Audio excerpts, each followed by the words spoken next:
Tonight, a Washington year in review. A deadly pandemic. If you look at how we've been hit badly. A racial reckoning. Let's stop thinking that our voice don't matter and vote. It's a lot of us. It's a lot of us. And a turbulent election. No. They can try to steal the election from us. The integrity of our elections remains intact. As the year that tested the American people, institutions, and democracy comes to a close, Washington Week looks back. Black Lives Matter! Next. This is Washington Week. Once again from Washington, moderator Robert Costa. Good evening and happy holidays. As we end this year in Washington, the past 12 months offer us a window into who we are and where this nation and its leaders might go in 2021. The year began with a deadly pandemic that upended our healthcare system and economy. Then in May, the brutal killing of George Floyd in broad daylight sparked outrage and nationwide protests against racism and police brutality. And in November, the Biden-Harris ticket won the election. But President Trump keeps fighting and refuses to concede. Joining us tonight to discuss the Washington year in review are three reporters who covered it all. Weijia Jiang, White House correspondent for CBS News. Aaron Haynes, editor-at-large for the 19th. And Dan Balls, chief correspondent for the Washington Post. Let's begin with the lessons from January and February when health officials grew increasingly alarmed about the outbreak of a highly infectious novel coronavirus in China. President Trump's response quickly became one of the biggest stories of the year. China closed off Wuhan, a city of 11 million people, in an unprecedented effort to contain a deadly virus. Health officials in Washington state reported the first death from the novel coronavirus in the United States today. Today, I am officially declaring a national emergency. Two very big words. We're appealing to all Americans to take these steps to protect each other and to ensure that the virus doesn't spread. Yesterday, New York saw the highest number of deaths yet in a single day. I see the disinfectant where it knocks it out in a minute, 1 minute. And is there a way we can do something like that? A dozen states across the South and Southwest reported record increases this past week. If we didn't do testing, we'd have no cases. We may see a surge upon a surge. A grim reality. COVID kills more in the U.S. in a single day than ever before, as infections and hospitalizations continue to skyrocket. And I know times are tough, but I want you to know that help is on the way.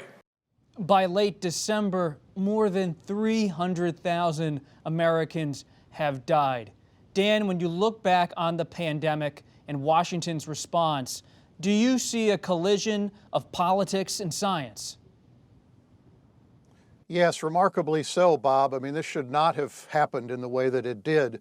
But tragically, this whole pandemic has become highly politicized, and I think much of that lays at the doorstep of President Trump because of the way he did or did not handle it throughout the year. He was often at odds, almost regularly at odds, with the scientists and the health officials in his own administration and outside the administration.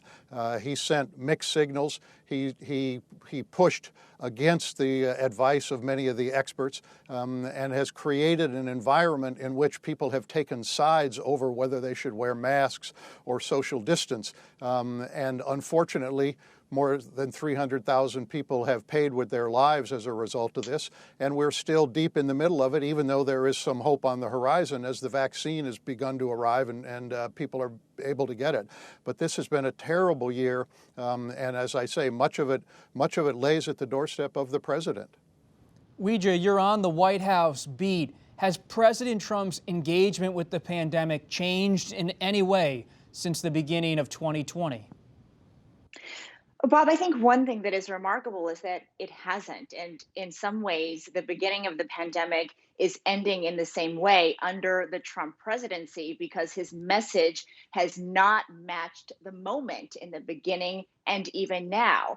As you rightfully pointed out, the president was always resistant to communicating the severity of this virus because he was leaning in to his inclination to be a leader that offered hope, that remained positive, but that did not match the science. And even now, I think he had a real missed opportunity to end his presidency on a high note with the rollout of a vaccine for the American public. And even now, he's not meeting the moment because he is not out here being the face of the vaccine and urging his supporters, who we know are hesitant to get it, to do so when it's available to them. So, we've seen this from President Trump from day one, and he has been consistent in wanting to downplay how serious this virus is. Aaron, how do you believe President-elect Biden and Vice President-elect Harris will handle the pandemic in their first 100 days? Well, Bob, if the way that they campaigned and these early days during the transition are any indication, they planned to set the example and to lead from the top to show Americans where they stand on confronting this pandemic and how they hope that Americans will behave as we try to get to the other side of what has been a very, very grim period in our country's history. Listen, during the campaign, you saw them social distancing, wearing masks, holding campaign events, in a socially distanced and responsible way, even as President Trump was holding, rallies where his supporters, at least some number of them were getting sick, holding events at the White House where people were getting sick, where dozens of people in the president's orbit have become sick, where the president himself became sick just before the election. And then to see President-elect Biden taking the vaccine just this week, to see Dr. Fauci, who is going to be, a part of the Biden-Harris administration, taking the Moderna vaccine. We know that Vice President-elect Harris, a Black woman, taking this vaccine. The optics of that could be very powerful in a community that is also skeptical, and rightfully so, because of the history of race and medicine in this country. The message that will send in ensuring, confidence and trust in taking this vaccine and encouraging Americans to really participate in what is going to hopefully be our new normal. Listen, at the beginning of this spring, the mantra was that we're all in this together. That was an open question that I think didn't really bear out this year. And I think that for the Biden-Harris administration, that is a message that they will try to pick back up as they take office. As the initial surge of infections subsided in May, the police killing of George Floyd roiled the nation. Within days, protests spread nationwide, but not just in his name. Ahmaud Arbery. He was a 25-year-old Black man chased and killed by at least 2 white men as he was jogging in a Georgia neighborhood. It's time for us to stand up in George's name and say, get your knee off our necks. As evening begins here in Washington, police are firing tear gas, deploying flashbangs to disperse peaceful protests near the White House. The investigation announced today over the use of federal force in Portland and elsewhere came as many cities push back on the president's actions and plans. Who would you like me to condemn? White supremacists and Proud Boys, stand back and stand by. The African American community stood up again for me. You've always had my back, and I'll have yours. Something erupted in 2020. I wonder, Dan, was it akin to something we saw in the country in 1968? A country galvanized on issues of race, alarmed and horrified. I think this was somewhat different than 1968. Certainly there were tremendous protests in the wake of the assassination of Martin Luther King Jr. in 1968, and all over the country. Many of them, frankly, quite violent. Lots of looting and businesses destroyed. I think this was different. This was an awakening of a different type in 2020. When everybody saw what had happened to George Floyd, when people watched him literally being killed in broad daylight, as you said, it sent a different message, and it sent a message that something was deeply wrong in this country. And what we saw in those protests, in those early days especially, but they kept on going, was the diversity of people who were in the streets. Blacks and whites, young and old, Latinos, Asians, all kinds of people. And they were calling for action. They were calling for a recognition that there has been persistent racism in the country that has gone untreated, or at least not resolved. Look, this is a very difficult challenge for the country. It has been for as long as we've been a nation. But I think that what happened in the summer was a signal that there was a greater commitment, at least in the short term, to try to begin to do some things. And whether it was in the private sector or politicians, they began to strike a different tone and make some different commitments. But it is now in the hands of President Biden and President-elect Biden and Vice President-elect Harris to try to take all of that and turn it into some kind of action that we have not seen in the past. That's a big challenge. Aaron, when you're reporting on the Biden-Harris team, are you seeing civil rights leaders pleased with the action they're taking in terms of the cabinet picks and the agenda that's on the horizon?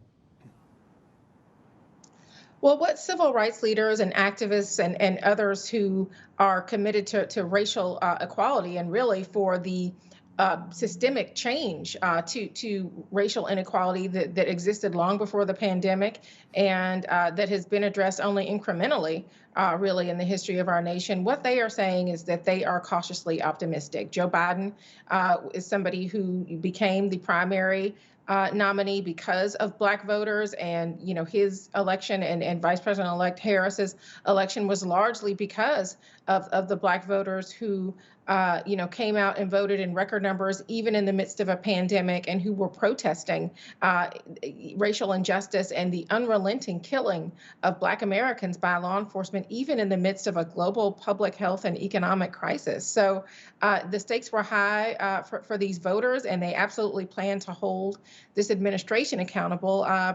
President-elect Biden said in his acceptance speech that he understood that Black voters were the ones who got him to this point. He has said that racial inequality is one of the 4 crises that he and Vice President-elect Harris expect to confront once they take office. And so I think that you can expect those civil rights leaders, those activists and others to be meeting not only with the president-elect and vice president-elect, but also with members of his administration whom they expect to also use their cabinet positions and their other positions in the administration to really and finally and fully address racial inequality in this country. Weijia, what was the pivot point, the linchpin moment for President Trump? Was it Lafayette Square when he walked across with General Milley and Attorney General Barr? If that, why? If not that, why not?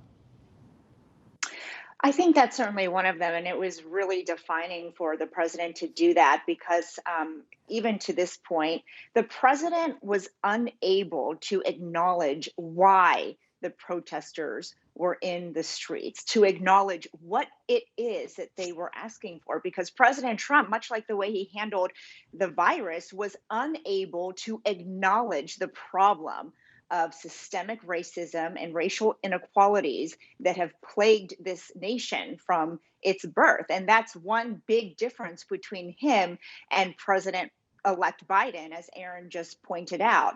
And in taking the Bible to Lafayette Square, even faith leaders and community activists have said the same thing, that he was using this as a prop to sort of, illustrate what is America. And that is having a country of law and order, which he was the president of.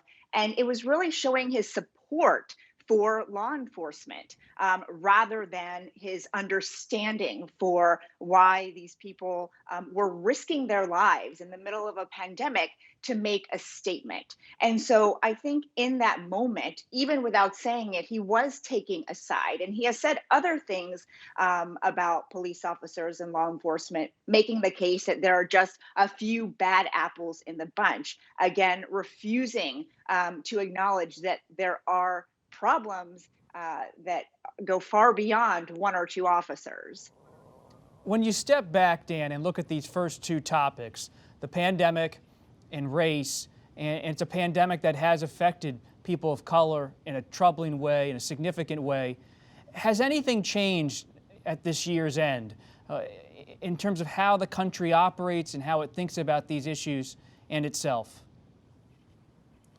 Bob, I think we all hope that the country has changed somewhat, and there's been some evidence that there's been a change. I think there is broader support for some of the goals of the Black Lives Matter movement. There's obviously controversy over that. We saw that in the issue of the quote-unquote defunding the police matter. But I think that what has been set off from what happened over the course of this year, both in terms of the inequalities that have been revealed through the pandemic and the economic problems, as well as the racial injustices that persist, I think that there is a greater willingness on the part of the country to address those. But finding the right solutions is very, very difficult.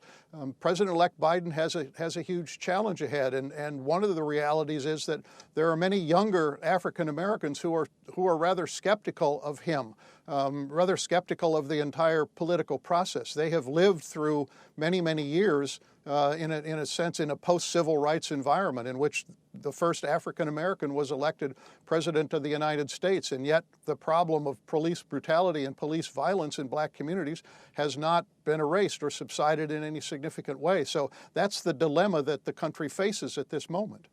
Let's dig into that a little bit, because the presidential campaign was always front and center. President-elect Biden got a boost from Congressman Jim Clyburn, if you remember, in the South Carolina primary that powered him toward the Democratic nomination. I want the public to know that I'm voting for Joe Biden. A dramatic turn on the road to the Democratic presidential nomination. What did not seem at all likely last week is now driving the narrative. Joe Biden basked in the glow today of his stunning return to front-runner status in the Democratic field. Please welcome Vice President Joe Biden and Senator Kamala Harris. Kamala, as you all know, is smart, she's tough, she's experienced, she's ready to do this job on day one. I'm Chris Wallace of Fox News, and I welcome you to the first of the 2020 presidential debates.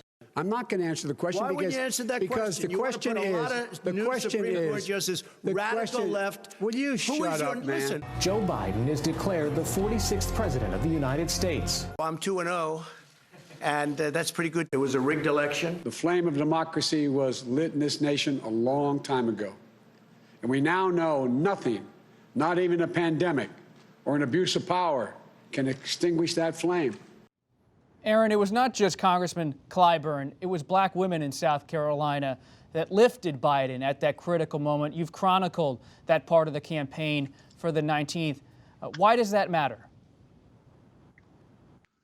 Yeah, Bob. Well, listen, I think the story of Black women as the backbone of our democracy has been something that started to come into focus in the wake of 2016, when we saw Black voters overwhelmingly voting for Hillary Clinton, and then in Alabama, getting Doug Jones into the Senate, and then in Virginia, in that crucial gubernatorial contest following that.